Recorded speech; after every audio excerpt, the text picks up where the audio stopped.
how to fix your internet connection seems unstable on Gcash for mobile data users. Now check your mobile data signal, make sure you have a good signal bounce. Now turn off mobile data, wait a few 5 seconds, then turn it back on. Now restart your phone, this refreshes your connection. Open the Gcash again, check if the message is done. If problem continues, switch to Wi-Fi if possible. Test it, Gcash works on Wi-Fi. Now restart your mobile network settings. So on Android, settings, go to settings, then system, then reset option, then reset Wi-Fi, and tap on mobile and Bluetooth. On iPhone, go to settings, then general, then reset and tap on reset network settings.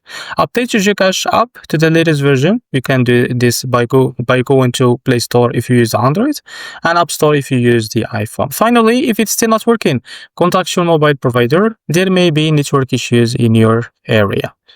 So this is how to fix your internet connection seems unstable on Gcash for mobile data users. If you found this video helpful, please like and subscribe. See you next video.